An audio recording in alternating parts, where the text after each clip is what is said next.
Hello everybody, Janet Urban here, founder of Friends in Film. Welcome to our podcast. The purpose of this podcast is to give you insights that you will not learn anywhere, not in film school, not online, not from anybody, even people on film sets will not know what I'm teaching you because we have studied how to go very fast into the film industry and create a career out of it. And that is what this podcast is about, and that is what the A-List program is about, which is our main flagship program that all these people all over the world are doing to work in the film industry. So enjoy today's podcast, and thank you so much for listening. Most recently, I did a couple of commercials. So I did a commercial for KFC with Deion Sanders, Nature Valley for the granola bar company. I've worked for HBO. I've worked on some HBO shows. I've worked on a number of these Hallmark. I call them Hallmark movies. They're actually out on the Hallmark Channel and Up TV. We've got The Unseen, which is in theaters now. I've worked on HGTV shows. I've worked on Discovery shows. Yeah, there's too many to name, actually. And what are the different jobs on set that you've done? I have worked as a production assistant. I've worked as a props master. I've worked as production office coordinator, an assistant production office coordinator, an AD, a second AD, director, writer, producer, associate producer. I've worked as a PA and PA in G&E, PA in camera, PA in art. A lot of times PA in art. I even actually, I handled boom once. You learn so much seeing it from the art perspective, from the grip and electric perspective, from the camera perspective, from the producing, from the office perspective. You really round out your understanding of how things work, which makes you able to handle more responsibility and be even more, have that more of that get it factor on set. So work all over the place, everybody. Yeah. How often did your attorney background come in handy in your film career? And then also, how do you subtly bring that up without it being kind of just left field, kind of jarring? Like, how do you massage that into your conversations? I try not to bring it up too much because I think people go, "Oh my God, he's an attorney! What a jerk!" Because we do suck. But just kidding. But no, it comes up organically a lot. Especially if you're working on a set, you're meeting new people, people are asking like background, like, a lot of them will ask like, do you have a 9 to 5? What's your kind of standard job? Anything, what did you do before this? And so that it'll come up that way. Sometimes it'll just come up, we're sitting around set and sharing stories and just kind of talking. And like one of the stories I might have a relevant story about my career as an attorney or something like that. What I've found, and it actually really helps locally, is my reputation in the Denver market grew really quickly because people were talking about that PA that was an attorney. So like I would go on sets and they'd be like, "Oh, you're that guy," and I'm like, "Oh, yeah, well, I guess there's not a whole ton of us." But yeah, so it was nice. So people would kind of know and they would ask, and I do get people asking me on occasion about legal stuff, mostly about reviewing contracts, reviewing, deal memos, that kind of stuff. And I help out whatever I can, but I'm trying to push that part of my career in the past and focus more on this stuff because this is way more fun than being an attorney any day. I personally would find it interesting. I mean, if I met you on set and you're a great guy and I find out that you're an attorney, that's going to be seared in my mind. And I'm going to be like, there's this really cool guy. He's an attorney. And, it's just really cool because if you're a dentist, if you're a doctor, it's also just a high level of accomplishment that you've achieved in your life. And now you're getting into the film industry. That is just so cool. So with whatever you guys have been doing, tell people, like, I was a nurse. I was I traveled around the world. So I think that's actually a good way to make yourself really imprint visually onto someone's memory. Whether it's a peer or a professional, another professional. And you never know. I mean, like I have a friend out here who's a DP and he used to be a professional parkour guy. I don't know what you call him. But now because people know that he used to do that, so he gets he gets a lot of work shooting, extreme sports and some parkour stuff and whatever. So, I mean, you never know. I mean, if your dog walker example, if you are a dog walker, they might you might have a shoot where there's some dogs and they might need some help, and they're like, oh, you kind of handle these types of things. But anything that you have about you that's like unique, and people want to know who you are outside of just your role on set. Because at the end of the day, you're working with people 10, 12, 14, 16 hours a day. You want to make sure you're hanging out with people you like and you're having a good time and you're connecting. Let's talk about your feature film, The Unseen. That is quite an accomplishment to have a movie that you've finished, that you associated produce it on, that's now in the theaters. Can you tell us, what was your job on that set? Can you describe it, paint the picture for us? As far as so I was kind of the bottom rung of the actual producers. So my job was, with the rest of the producers, we were just kind of like problem solving, making sure that logistically we had everything we needed. One of the bigger tasks that I got handed was I was in charge of getting casting all the background. We had one scene where it was a high school party, so I was trying to find all these high school kids that would high school age or that looked high school age that could play this part. Talking with their parents, getting all the paperwork together, making sure they knew when to come. At the time, there was a lot of COVID restrictions at the time, so I had to make sure that everybody was COVID tested, that they had the right kind of test, they had the test in the right time. That was one of my bigger things. But even going into that, we were booking hotels. Just a total side note, like that was a task. You think it's just easy just to go on Wikipedia or go on Expedia or something like that and just go find a hotel. But we had to find hotels that were geographically within the right place, because we're shooting over here and then the next week we're over here, and we want to make sure we're not driving everybody too far, and how far is it from the airport to this hotel, and it was all sorts of stuff that we had to keep in mind when we were trying to find this hotel. So actually, I think it took us like a full week of work just finding the right hotels for everybody. Plus, we were booking hotels for some recognized talent who had very specific requirements for their rooms and stuff. So it was a lot of stuff. There was booking hotels, working with the budget, negotiating some of the rates with some of the crew, helping figure out where we're getting catering from and making sure that was in charge, and then just making sure generally all of the department heads and everybody on the crew had what they needed to get their job done. So that was pre-production, and then what about during production?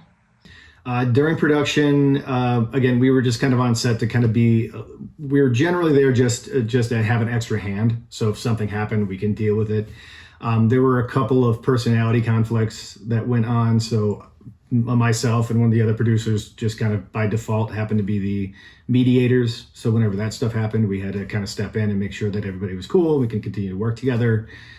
Between the crew or the actors or the executive, there was a lot of drama on the set. So it was between some between one of the producers and some of the actors, some between, different crew members and inter-department stuff. And it was, so it was some of that. We were on set on a house for a week that had 21 cats in the house.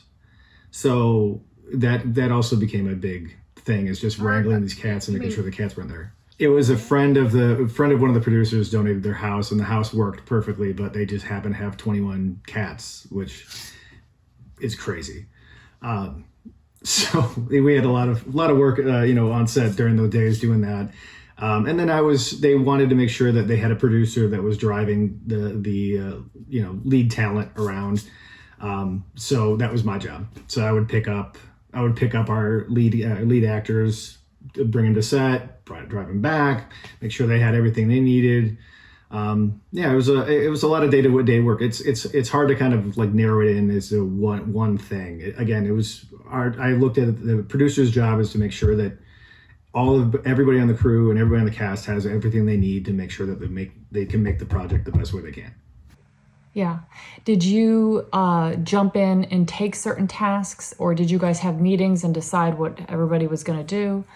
How did that? Yeah, it was a little bit of both. Like the mediation thing with the conflicts, that was kind of just something that I just stepped in. That's kind of my personality. I just happen to see myself as a mediator.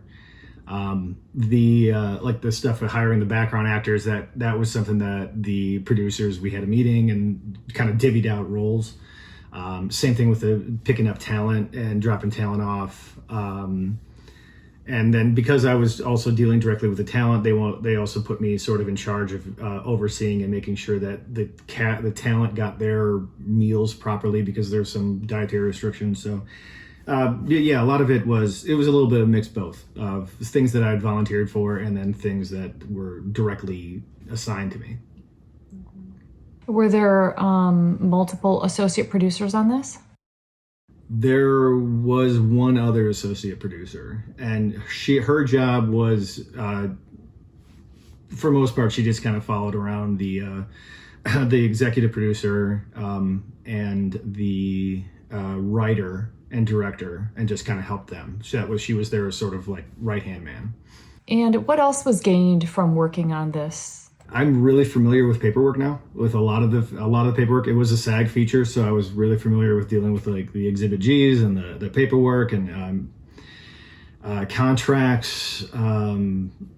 Dealing. So it's actually helped me a lot. I've gotten a couple of jobs in the production office since locally, and I think a lot of it's because I've got that experience, and I can be like, yeah, I know what goes into that. I know how to organize. I mean, a lot of it's really organizing information in a way that's palatable, so that people can kind of go real quickly, and they know where they need to stay. They know when we're moving and where they're moving, and so dealing with that, it's really helped to kind of get that office behind the scenes logistical experience, which has helped a lot. And it's frankly, we're working on we're shooting a short film next week.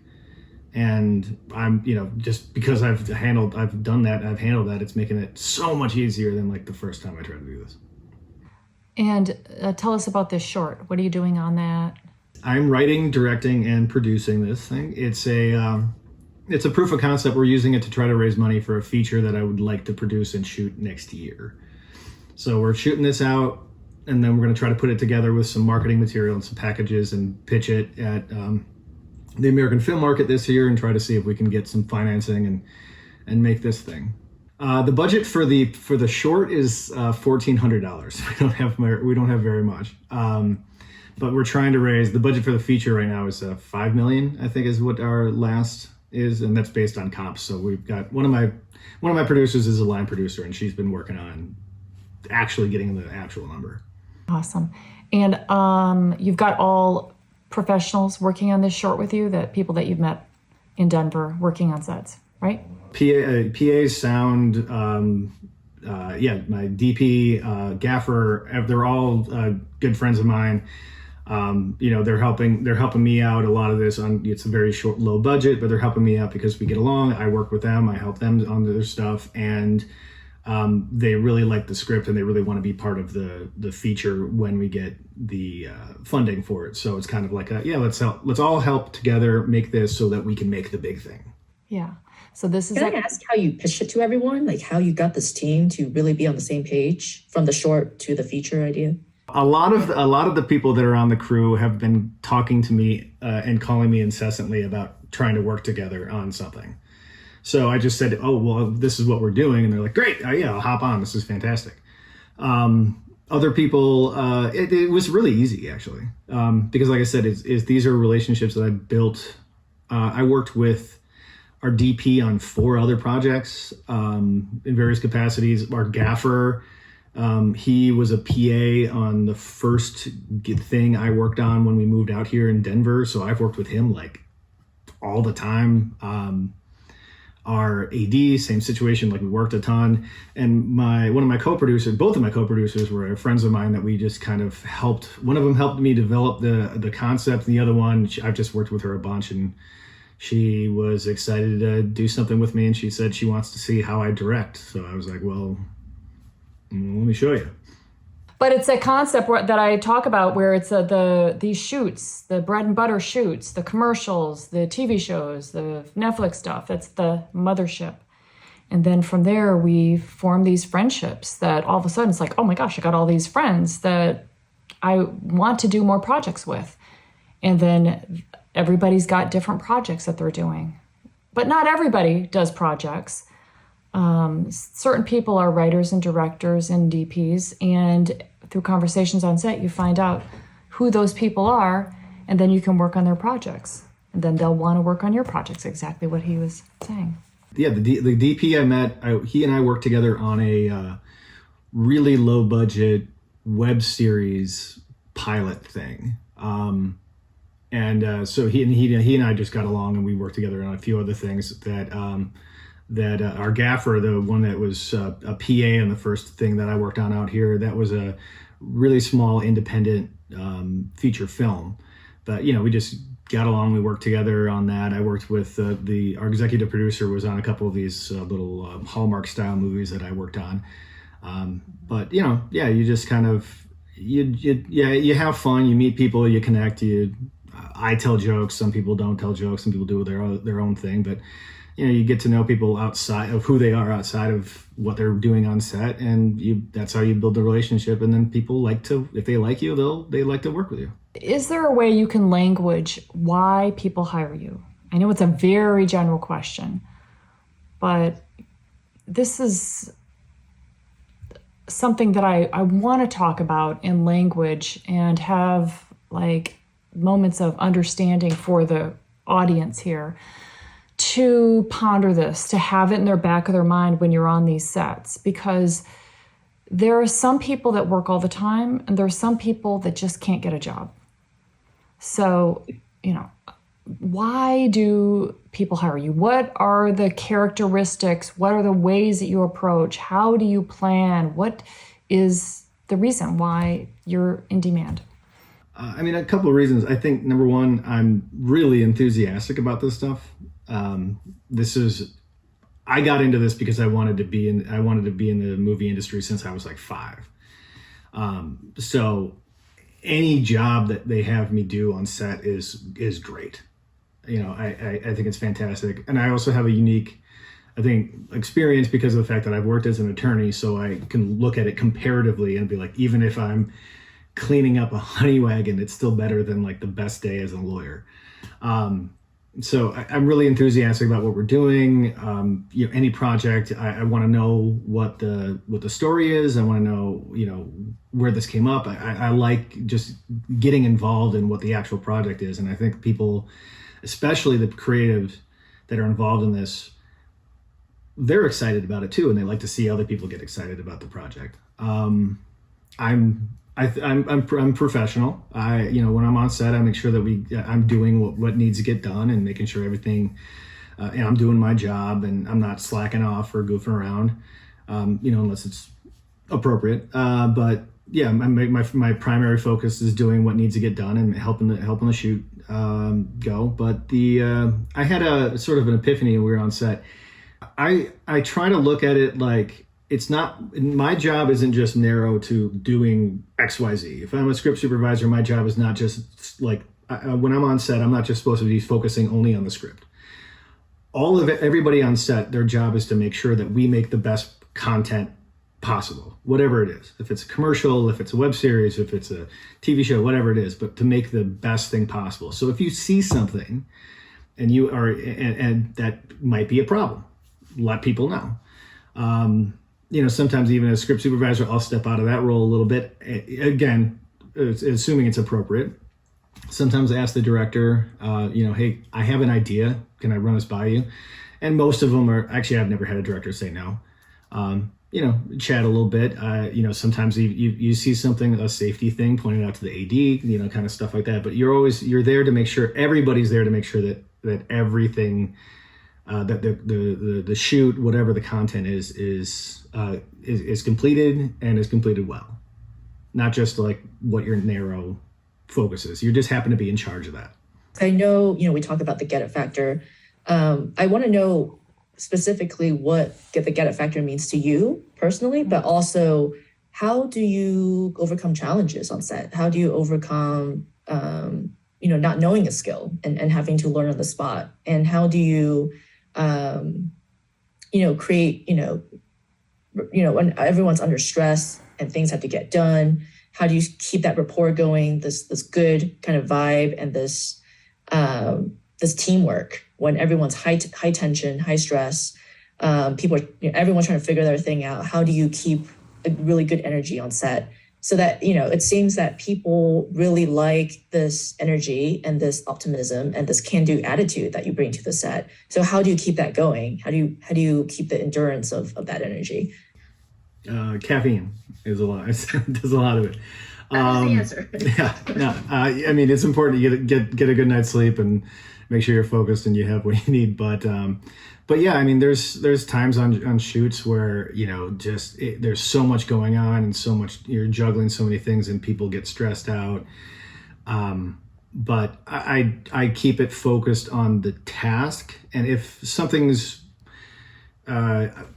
I'll give you a specific example. I was working as a script supervisor on an independent shoot out here, and we had this one scene, which was a barbecue party with 42 background characters, and everybody was eating like hamburgers and hot dogs and brats and what have you. And the way they were shooting it out was a nightmare for continuity, because I was constantly reviewing footage to look at and say, no, this guy had half a hamburger left and this guy had this, and it was crazy. So it was me, and the AD was helping me out, and it was just wrangling everybody and getting everything together was just stressful. And I remember a couple of the PAs were getting frustrated and they're getting mad, but I just wanted to make sure that, like, when we're getting mad, you're not getting frustrated at this person, you're not getting frustrated at this person. This is just like, this is a complicated thing and we've got a lot of stuff that we got to do. So we're focused on what's stressing you out, what's frustrating you. It's the situation, it's not the person. And so once that situation is done, and once you have that solution, once you've figured your way out of it, and you always will, then it's over. Then you go right back to having fun and making, hanging out with your buddies. There's no tension. Yeah, I'm just wondering, what has been a case for you personally where it was high stress, you didn't know how to do something, or you needed to figure it out and it was a really complicated issue? Like, how did you overcome that? You were tired, set morale is low. Like, how did you overcome that? It's happened quite a bit. We had we were shooting a movie out in Colorado Springs, and we happened to be shooting right when this giant snowstorm was coming through in the middle of the day. And it was like -8 on the thermometer, not including like wind chill. And it was an external scene. It was an outside scene. So it was just, everybody was freezing. There was snow was blowing. It was terrible. And so they asked everybody, all hands on deck, everybody kind of trying to help out. So I remember they were asking us to like help secure some of the lights and some of the rigging, and bring things up and take things down. And some of this stuff was not things I'd ever dealt with before. I've never handled this, this certain type of rig. And so when they would ask me to go over there and like, can you do this? I had to make a point, because my normal instinct when someone says, do you know this, is to just go, yeah. Even if I don't. So I had to make a point of saying like, can you do this? And I had to be like, I've never dealt with that before. Can you just give me a real quick overview? And either they would just explain it to me real quick and I would understand it and go try it. Or, they'd send somebody else with me. But I never happened where they would just say, oh, I'll just have someone else do it. I think they kind of looked at it and go, oh, well, you go follow this guy and he'll teach you and you can see it and so you can learn. So then next time I can do it, Well, yeah, it's interesting that you brought up Colorado Springs snowstorm, because I am wondering how much weather and climate affects your shoots. And even in Chicago, right? Like the winters are brutal sometimes. So is it a different protocol? Like when it's like, okay, we got to shut this production down for today. Like, this is not like who decides and how do you go about that? That comes down. If that's decided, you're generally AD is going to call that. I was working on a commercial recently, and we had a thunderstorm that was rolling in, And so, once they were reporting lightning that was, I think, like 10 miles away, 15 miles away or something like that. And they said, all right, well, the AD made an announcement. You've got a storm that might be rolling in. We've got lightning that's 15 miles away. We're going to keep working, but once it gets, I think it's within 5 miles, if I recall. If they see or they have a report of lightning within 5 miles, then they have to call it. So then they actually did. They called it in the middle of lunch. So we all just kind of went. It was supposed to blow over pretty quickly. So we just all went and hung out and sat in cars and the cargo van and just kind of pretty much everybody napped for like an hour and a half. And then the storm blew over and we went right back to work. But weather can really screw things up. I'm lucky I haven't had a day where weather has shut everything down and we just can't do it. At most it's kind of come through and blown through and then we just get back to work. But yeah, it can be bad, and knock on wood, I hope I don't have one of those anytime soon. It's easy to be like, okay, well, not just be like, okay, so everybody just relax now and just wait for it to blow over. But what you want to be doing is thinking about, okay, this is going to blow over, and where do we need to be positioned, and what can we be doing right now while we kind of wait for this to, you always want to be anticipating and moving it forward instead of just being like, okay, recess time. Let's talk about let's talk about get effector. It's easy to think about other people or just notice places where other people did not have get effector. And then there's learning that can come from that. Can you think of some situations that occurred on sets, maybe with other people or even with yourself, where you made a mistake or didn't have get effector, or you learned something, or I really should have been thinking about something? Do you have any examples of that? I mean, I kind of look at get it factor as one of the main aspects is just you realize you're not there for you. You're there for the production. You're there for the project. So I think a lot of like ego can get in the way real quick. I've been on sets multiple times it's usually PAs that are usually pretty green. Or people that are PAing on this, but they just came out of film school and they, directed something that they think was really cool. But where either they're complaining about like some of the tasks they have to do, or talking about, I think that shot was terrible. I think that, that was a terrible take. Why are they doing this? Why are they doing this? I would do it this way. That spreads around real quick. And people generally will find out and will hear about it. And then I've never seen those people back. So yeah, kind of realizing that you're not there for them. And this is, if they're making a call for whatever reason, that's their call. And I'm sure they probably got information or they have access to something that you don't have access to. And it's not your job really to make those decisions. But I'll give you, for example, from the unseen. So we had the writer was also one of the actors in the movie. And we had one day where the second AD had sent out call sheets. We had the schedule all figured out for the next day. And the writer, who was also a producer, she had submitted a rewrite for one of the scenes that we were going to shoot the next day. Which is not a problem. Usually we're talking about typos, correcting typos, or maybe changing a line here or there. It's really not a big deal most of the time. But they added I think 4 pages into the script, into this one scene, which just featured her character. And it read by most of the people, including our lead talent, that this was just her kind of trying to shoehorn herself into getting more screen time. So that, obviously, adding 4 more pages to a day when you've already had the schedule planned out is going to cause a lot of problems.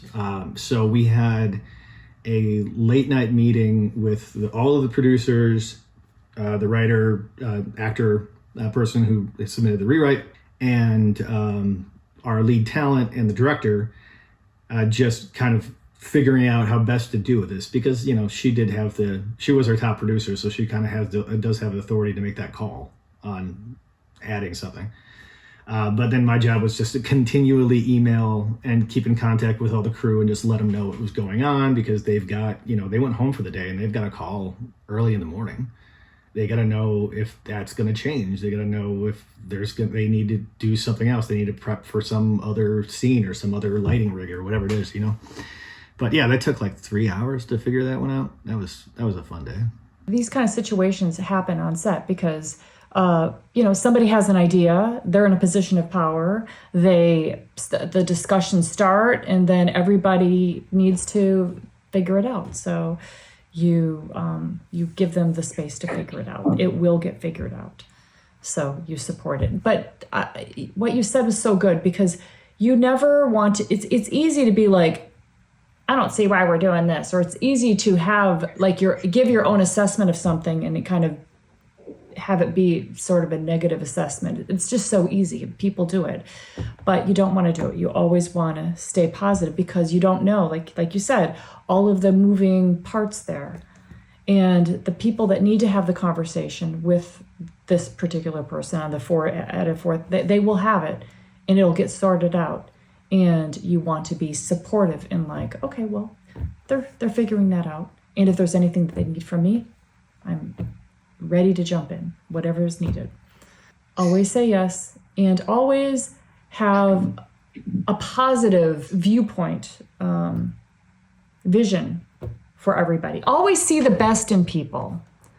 That's probably a very good thing to kind of keep in mind, because I just can notice through my own career through the years, it's just easy to be like, I don't know why we're shooting this. This dialogue is ridiculous. I mean, I can't believe that I'm working on this McDonald's thing with, like to hawking stuff to people that unhealthy food. And, the director might feel the same way, but that doesn't mean that you want to talk about it on set. Like this project is very important for their career, that they're going to take to the next place so that they can do their feature film, or, it's always like, there's just a lot of moving parts that you don't realize. So even though it could be a correct and true assessment that a lot of people would agree with, what you're doing in that moment is not helpful.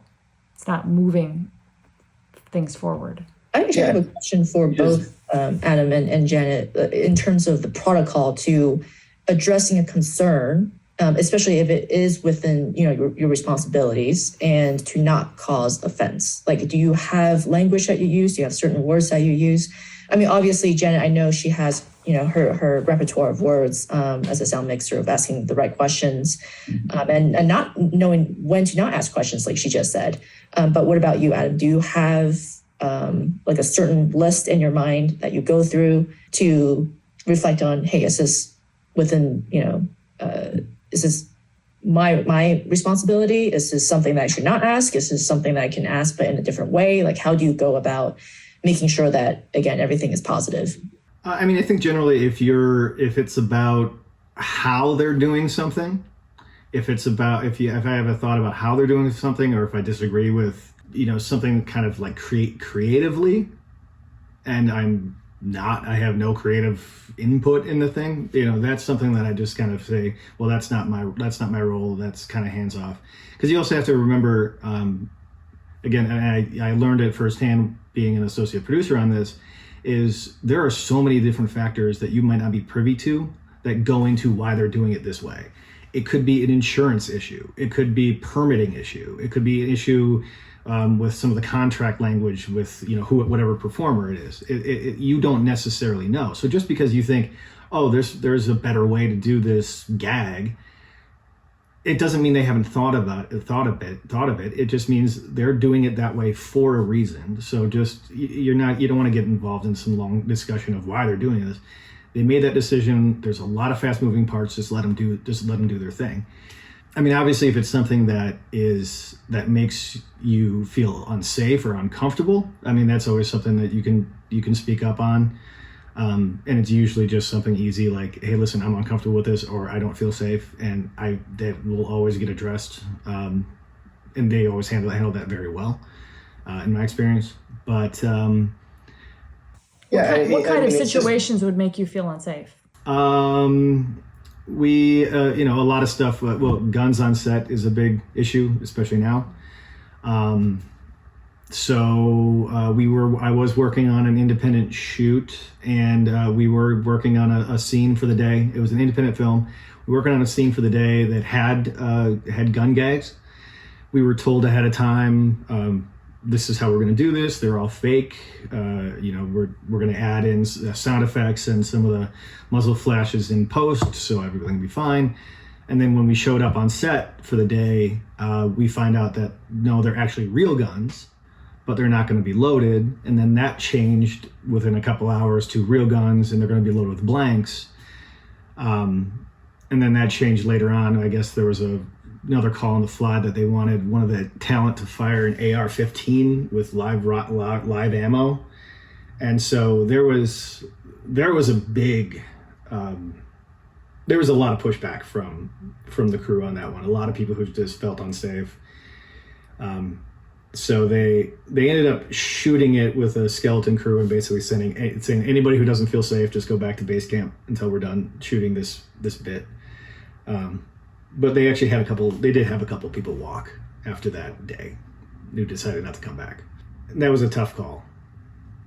I mean, I liked the project. I liked the people I worked with, and I was, I was appreciative that they gave us the option to go hang out somewhere else if we felt unsafe. So I stayed on, and we had fun the rest of the shoot. But I understand why they felt that it crossed a line. Yeah, me too. So you that's one great thing about this business. You can make that decision to, not continue with a project. Of course, you want to do it on as good a terms as you can, but there's millions of projects out there, millions of people. If you don't like the decisions that are getting made by some people that you're working for, then you can politely tell them that you have another project that you need to go to, and you need to jump off this one. You don't have to even cover yourself. They will find somebody else. If you don't feel like I don't want to cover myself with my friend on this one either. I would say that, maybe you can talk to this too. Out of all the shoots that you've been on, it's very rare, at least with all of my stuff, very rare that I've been on anything. I remember working with Alec Baldwin actually years ago, and I was doing behind the scenes, and there were guns, and they were doing a safety meeting about how they were going to actually fire guns, and so have ear protection. They handed out ear plugs to everybody, and I had my headsets on my ears, and I'm just like this young little naive person, just like, oh, I'm on this set with all these big stars. And Alec Baldwin goes to me, he points at me, he's like, and make sure that you have ear protection for your ears too. He's like, you got headsets on right now. Because he's thinking that, my mic is going to amplify everything I could below my ears. And it's true. I might not even be thinking like that about it. I'm just like, oh, I'm just so, don't want to get in the way or whatever. So that was really sweet of him. I remember that. Of all my shoots, I really can't think of any unsafe. I can't think of one. And I'm talking like thousands and thousands of shoots. However, when you're starting off is when you will be on the lower budget shoots with people that are less experienced, that think it's perfectly fine to do something that is actually, they just don't know. They don't have the experience. I'm like, I could see Luca, hiking down this trail. Let's all go hike and get this one shot. And and you're covering heavy gear, and it's like drop-offs, and there's not enough people, and they're trying to rush to get the shot. Things like that. That's where you have to be like, okay, I'm going to take my time to get this up there, and we're going to do this safely. And, we try to get the shot, but I'm not going to risk my life to try to get this shot. So things like that. Yeah, you have to speak up for that type of stuff. Even if you're talking to someone like several levels above you in hierarchy on set, you have to stand up to it.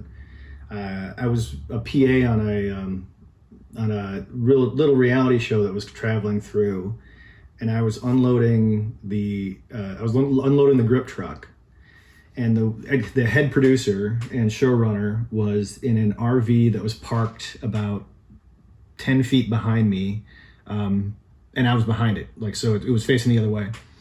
And while I was unloading, the showrunner who's also the executive producer, head producer, he just started backing up the RV and didn't call, didn't say, car moves, vehicle moves, nothing like that, just started backing it up. And it actually hit the door of the grip truck. And so that I didn't know, because I'm not looking there. I didn't know anything was moving. So I'm just unloading stuff, and all of a sudden I get hit in the back by the door of the grip truck that got knocked into me. And I turn back and I see, and he's still backing up. So I remember I jumped on the grip truck and I start pounding on the back of the RV, screaming like, stop, stop, stop, stop. And nobody on set, for whatever reason, was paying attention. It was a very small crew. A lot of like running around, changing things last minute, because it's reality and that kind of is the way it goes. But they all start yelling, stop. And I remember he stopped the car, and I walked around to the RV. I walked around to the showrunner, and I told him, I'm like, dude, I was right behind you. And he goes, well, then you need to get out of the way. And I was like, no, I told him, I said, no, you need to call that out. If you're going to move a vehicle on a set with a bunch of people around, you have to call that out. It's not our job to look out for you. It's your job to do that. And he was not happy with me talking back to him, but I remember the AD did step in, and she backed me up, and it was fine. I mean, I won't work for that guy again. I absolutely won't, but. Fine. There's plenty of other people out there. And I think when he might have thought about it later, and that, you can't just like back up without that. This is set safety. There's like nothing more important than set safety and the protocols that are well established for how you operate big vehicles on set. I actually have a question based on what you were saying before in regards to, we talked about get it factor and how mindset is first, but I think that works in tandem with physical safety and physical health, and being able to do 10, 12, 14 hours with little sleep or with high stress throughout the whole entire day. What can you give us some of your techniques to staying just physically on it? Besides the caffeine, I'm sure that's going to be the same for everyone. But how do you? I know Janet gets up at 4 or 5 in the morning sometimes to be on set. Like, how do you? And especially now that you're a father, right? How do you incorporate sleep, balance, and then making sure that you are at your top form, your top shape? The easiest way is preparation. The easiest way to say this is preparation. And like Janet was saying, is like thinking ahead. So when you get the call sheet, and it's the call sheet will always indicate what the weather is supposed to be, the forecast is supposed to be for the next day. So if you see that it's going to be, you got chance of a thunderstorm coming through, make sure you're bringing some rain gear. If you see that it's going to be freezing cold, make sure you're going to bring some stuff, to keep yourself warm. And so you have, in my backpack, I still call it my PA backpack, even when I'm working as a script supervisor in the production office. I have sunscreen, I've got bug spray, I've got Band-Aids, I've got gum, I've got I always bring a couple of energy drinks with myself because I have a problem with that. But I've got I got extra socks, I've got long underwear, I've got all sorts of stuff. So I'm not caught in a situation where I am, I'm too cold or I'm too hot or whatever it is. I'll make sure I've got everything I need, and take care of yourself. Take care of yourself first. So again, if you're running around on set and you're working your tail off, and you're outside and it's the sun and it's hot and it's sweating, stop and grab some water if you need. Don't work yourself to the point where you're falling over, you're tired, because you're not doing anybody any good. And nobody's going to call you out if you're like, I need to get a drink of water. And actually, most of the time, people can be coming up to you and telling you to drink water in those situations. But just preparing ahead of time. So if it's going to be a really early call, I go to bed early. It's been fun since Bennett's been around, because he doesn't listen to me very much when I'm like, Daddy's got to go to work, so can you stop?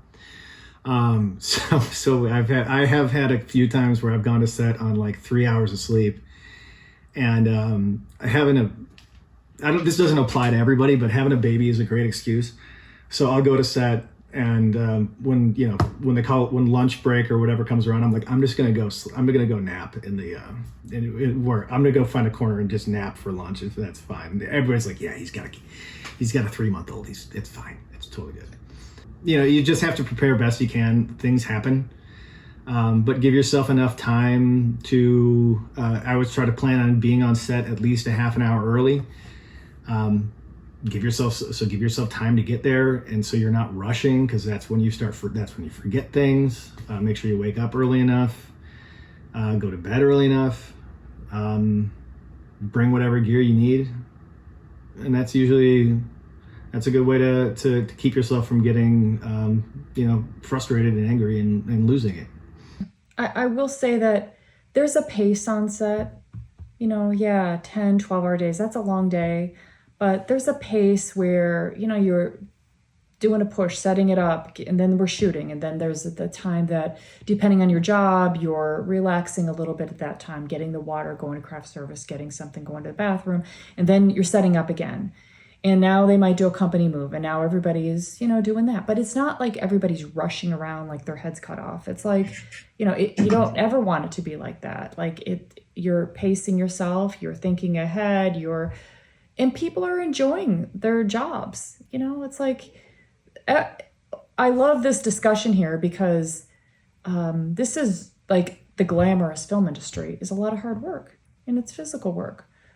But it's also what everybody is wanting to be there. And when you're working there on set, it's like at the time, you're like, oh, I'm looking forward to going home at the end of the day, but also like, I get to do this for a living. I could be working in an office in fluorescent lights and not be using my body at all, but doing something that is just like not at all what I want to be thinking about. Like, I get to be around all these creative artists making something that's going to live on. It's pretty cool. So, there's good and there's bad to everything, or there's like the bummer's part of the job maybe, and there's the amazing part. Like, I just think that there is no more exciting way, more freedom way to live your life than this business. I absolutely love it, doing it 25 years. And I think that when you talk to people on set, everybody will say the exact same thing. Once you get into it, you're like, I can't believe my life. There's nothing else I want to do. I go back to 9 to 5, corporate, think about that stuff. No way.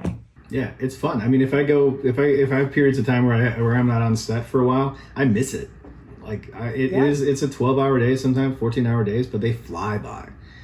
And I'm always having a good time. And the stuff that you get to do every day on set is a whole different thing.